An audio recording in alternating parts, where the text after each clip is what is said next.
Sziasztok! A WordPress honlapomat, illetve oldalamat szeretném nektek bemutatni, amelyet Sámsonházáról készítettem.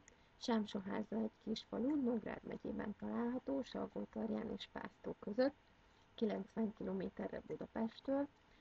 Így lakom és élek születésem óta.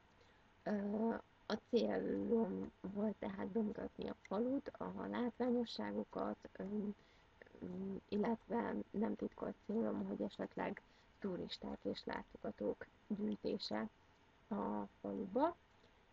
Célcsoportom éppen ezért a turisták, illetve olyan egyének, akik szeretnének egy kicsit elmenekülni a nagyváros zajától, friss levegőn, nyugodt és csendes környezetben eltölteni néhány pihentető napot, illetve turistáknak és olyan embereknek, akik szeretik a természetet, szeretnek kirándulni, szeretnek szép környezetben pihenni. A szerkesztés során néhány tapasztalatom, elég pozitív tapasztalataim voltak. Igazából csak néhány negatív, illetve azok sem negatívak, inkább gondolat ébresztő dolgok voltak. Az egyik volt legnehezebb számomra kitalálni a témát, hogy miről is készítsek honlapot. Éppen azért, mert szerettem volna olyan témát választani, ami egyrészt nekem is érdekes, másrészt más számára is ugyanolyan érdekes lehet, illetve egyrészt olyan témát, ami színes, figyelemfelkeltő képeket és videókat lehet csatolni a honlaphoz. Negatívum, illetve nehézségek jelentkeztek a panoráma készítés folyamatánál.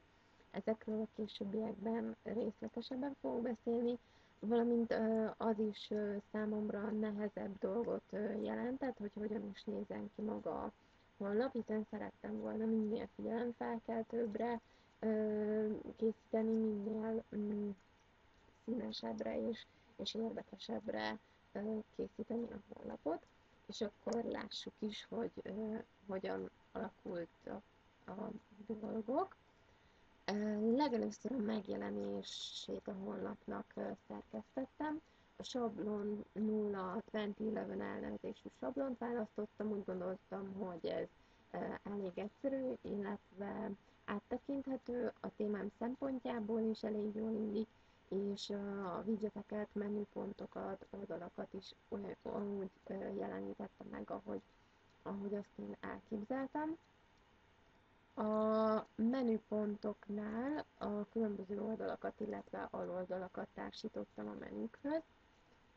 A fejrésznél a Google-ről letöltöttem a Sámsonháza keresőszó alapján egy képet, itt a Sámsonházi templom, illetve a vidékies megjelenés is látható a képen. Ezt a képet letöltöttem, feltöltöttem a honlapra, majd méretre vágtam. Háttérképként szintén a Google-ről töltöttem le egy képet. Szerettem volna olyan képet, ami a sokszorosítás után valamilyen szinten összeolvad.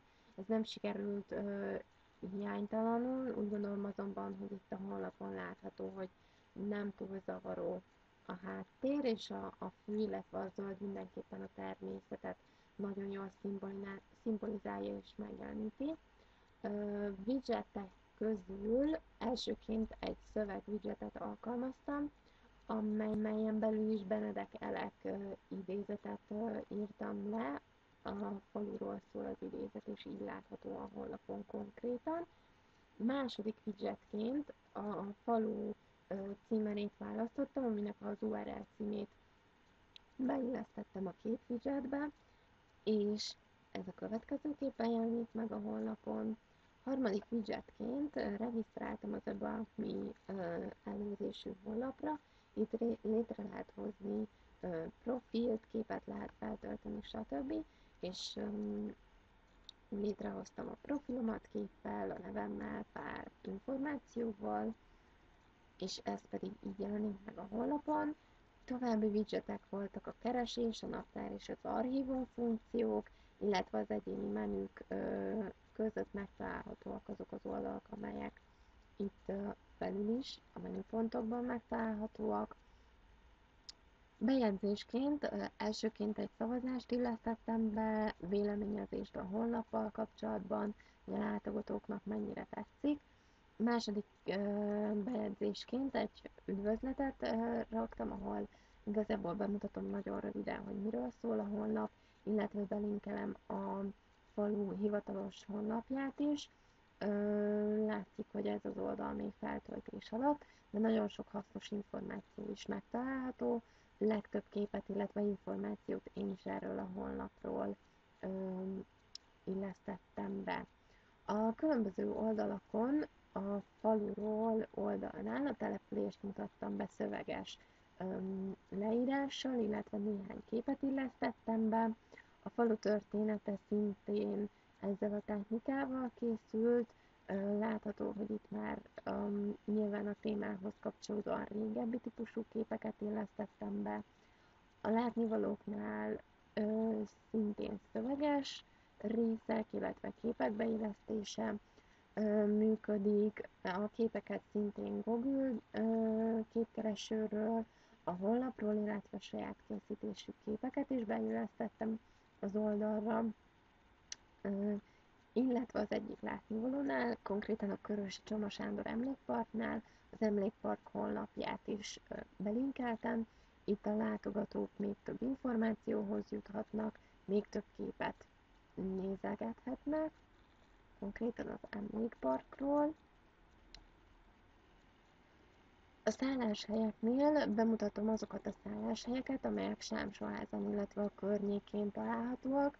Mindegyik szálláshelyről találtam egy YouTube videót, ezeket a YouTube oldalról letöltött beágyazó kódok alapján illesztettem be az oldalba, és különböző elérhetőségeket, illetve információkat is aláírtam a videó alá. A videó megtekinthető a honlapon.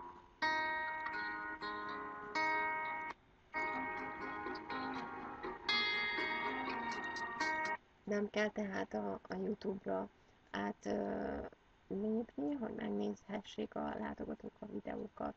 A hagyományőrzés oldalon a hagyományőrző tevékenységről írtam pár sort, illetve további képeket illesztettem be a faluról ebben a témában.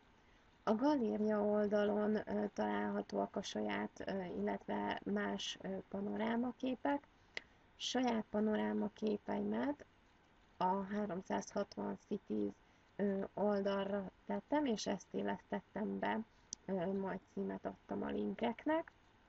4 panorámaképet készítettem, ugyanis a 4-ből úgy gondolom, hogy nem mindegyik lett tökéletes.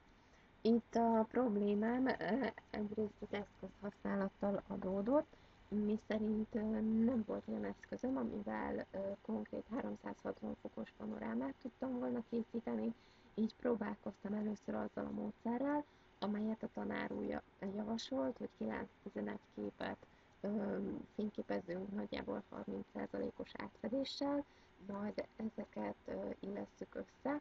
Ez nem lett túl sikeres számomra, így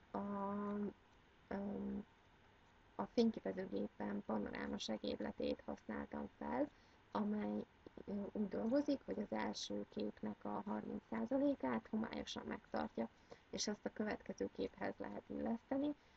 Nehézség abból adódott, hogy mivel tájképeket fényképeztem, a különböző fák, bokrok, dombtetők nehezen illeszthetőek egymáshoz ilyen technikával. Éppen ezért az egyik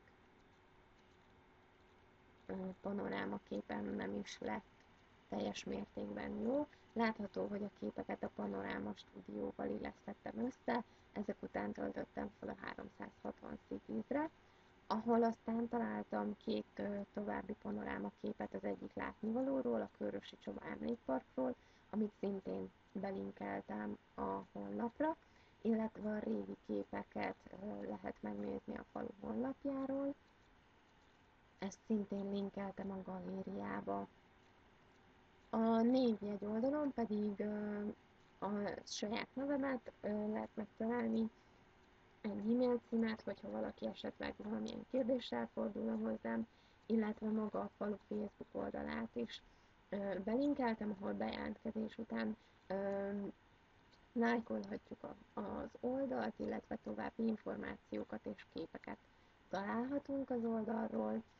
Továbbfejlesztési lehetősége úgy gondolom, hogy van a WordPress honlapomnak, további esetleges menüpontok, illetve oldalak létrehozásával, például a faluban zajló eseményekről egyfajta hirdetőtábla, fórum hozható létre a falu lakosságának, illetve ha még jobban összekötnénk a falu Facebook oldalával, még interaktívabb és érdekesebb lenne. És akkor ez volt az én kis honlapom, remélem minél többen fognak ellátogatni a faluba. Köszönöm a figyelmet!